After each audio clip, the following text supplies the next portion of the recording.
Today I've got two guns from the Great Patriotic War, the S&T PPSH-41 and the new KWA TT-33 Tokarev. This is the S&T PPSH-41. I'm going to just call it by one of its nicknames, a Spagan, after the designer who designed it, because that's just much easier to say. It's all steel up here. It's a sort of a stamped steel. Flash hider, which is, well, not the flash hider, but orange tip by law, you know, it's on there. You can probably pop that off pretty easy if you wanted to. And with the 2,000 round drum mag on it, that comes with that standard. Right now I have it on safe. You can see the hop up right here. You can adjust right there, and you just pull down this little black lever, and it'll slide forward and put you into ready to fire. So pull that back, put that back on safe. So this is two modes, unlike the Sten and the M3. It has semi-auto when you're in the back position and full auto in the front. There are two apertures on the sight, which is really stiff, and you know they look both the same, both the apertures. So this is a spray and pray kind of gun, so I wouldn't even bother with that. It doesn't have many trades other than made in China in a red star with a 44. The camera can pick that up. These were kind of crudely made back in the day, but they were adorable. Crude but adorable. Got a sling loop right up here. One right here. So, get to the battery, you pop down where the cleaning kit would be, and in here there's a little button that you push. Kind of put it right over the side. So you should be able to fit a decent sized battery in there. At least a 9.6 mini will easily fit in there. You know, 2,000 milliamp 9.6 mini, or I think it might even be able to fit an 8.4 large type. But I haven't put one in there. But it's pretty big, and you can see it's wood, which is pretty cool. So let's just put that back. So yeah, it's pretty cool. It's black. Look really good roughed up, you know, if you want to go for that Eastern Front look, you know. The Russians used these a lot, and the Germans captured a whole bunch and used them as well. If you've ever seen Cross of Iron, James Coburn, you know, he's got one at Steiner. So it's a very common gun for either loadout, Soviet or, you know, Eastern Front German. It shoots a pistol cartridge. I think it's 7.62 by 35, Tokarev. Could be 35. I could actually look right over here, and yes, it's 7.62 by 25, not 35, which is the same as the other gun we're reviewing today. So let's take a look at the magazine. Basically, you flick this little lever down, and you squeeze that, pull down. It's much easier than the Thompson, where you gotta line that up, and it's a pain in the ass. So when you got your magazine, drum magazine, just kind of slide that over, pull it apart. BBs go in the upper part here, holds 2,000 rounds, and then you just wind like a normal high cap. And wind and wind and wind and wind and wind. A lot of BBs in this, you could be there for, you know, the whole day. It's pretty cool. So let's put this back together. We also stock the 540 round curved magazine that was also used on this. Attaches the same way. These are about $39.95. I'll show you some of that blowback action with the 9.6. If you pull the cocking handle back, it'll decompress the spring. And also, it's fairly easy to get into these as well. You can just push forward, and with the magazine out, it can hold it bolt back, and you're a good way into the towards the gearbox. A couple more screws and you're in there. These are pretty easy to work on. Today we're recording with Javelin 0.2 gram BBs.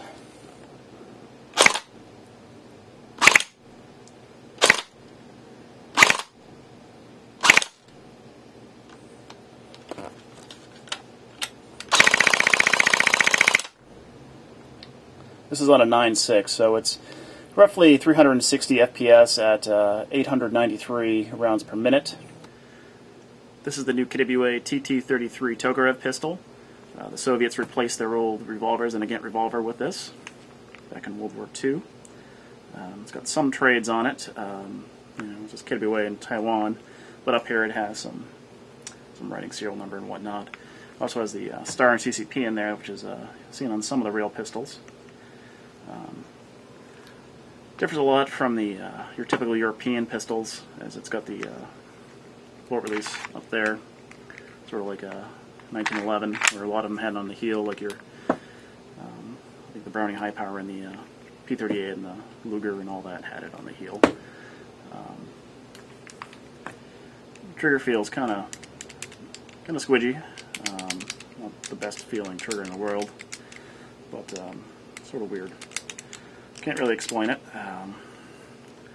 Comes with a gas mag. It's a 11 rounds in capacity. Comes with the manual. Comes with a warranty card, and it comes with this, which you use to adjust the hop-up. To adjust the hop-up, basically, you want to rack it back, and you stick this guy in there. Just line him up first. There we go. And basically, towards the left of the gun is more hop, and towards the right of the gun, less hop. So we're going to turn it all the way down, because when we corner this, we want it at its max velocity. And here's a little, how you take it down. You pull out back this little, sort of varying little, like, bent metal piece of steel there. I'm using a screwdriver to do it, because it'll just make it easier on me. There we go. So you don't have to take it off both, just the top, the first one. And like a 1911, you slide it back to the, oh, you don't even need to slide it back, it just pops right out. Yay. Oh man, there you do. Bam. Alright, there we go. Takedown pin, and it's off. This one's actually nicely lubed from the factory. I don't know if people remember last year, some KWA pistols weren't lubed at all from the factory, and you had to lube them with the included bottle of lube. This looks to be well lubed. The inside of it, the slide weighs nothing. It's metal, you know, it's like an aluminum. But damn, that's light. So you can see there. Just kind of slide this guy back on. And there you go. Sights are nothing to write home about. They work. I mean, they're not anything fancy. But overall, a cool piece if you're doing something up until they replace this later on with the Makarov, which is a little different, a little small, a little more ergonomic. But if you have a PPSH, a Spagan, if you have early AK, you know, you're doing Korean War, and they probably use this well up into the 90s, you know, with reserve troops. The Chinese also copied this as the Type 54. I'm sure the North Koreans copied it as, you know, whatever. So, you know, it's useful in all the all situations there. The grips come off. I don't know if they're like the real ones come off like this. You can actually stick a screwdriver in there, and there's a little hook in there. You can just pop it off. So, if the real one's like that, let me know in the comments. So you could replace it with a real one, but you know, they look like a hard plastic, like you know, Soviets would use, and on the other side, we got a piece of steel there to give it a weight. You can see right into that thing.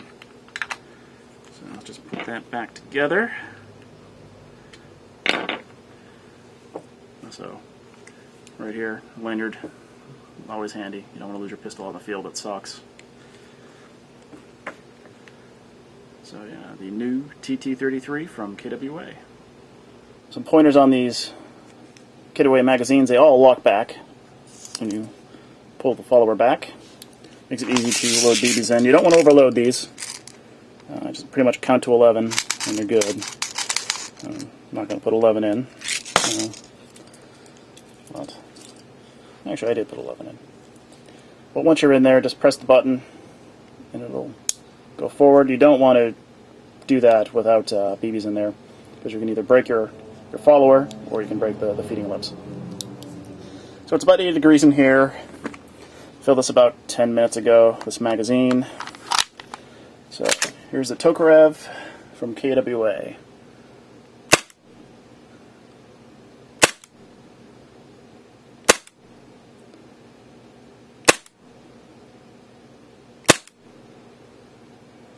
So the trigger isn't that bad when you have gas in it, when it on single action.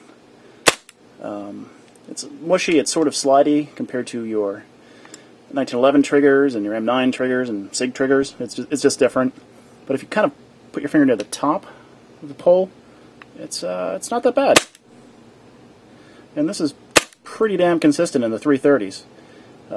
Has the NS2 gas system, which is it's pretty good. This mag is smaller than the regular mags, so you're probably only going to get 2 mags out of it. My friend Victor says if you want to defend Stalingrad, this is the gun to use. It's also really good for when you're storming up the Reichstag in Berlin, or when you're escaping from a gulag in Siberia. You always have that big guy pushing the cart for you, but you know, you want some firepower there. And it's got lots of neat features too, with the spring decocker and the easy-to-access hop-up. But the real surprise today was the KWA TT-33 Tokarev. Very consistent. I was impressed by that. And it looks really nice to boot. So if you're looking for to complement your Soviet loadout, you know, your AK, you get the nice TT-33.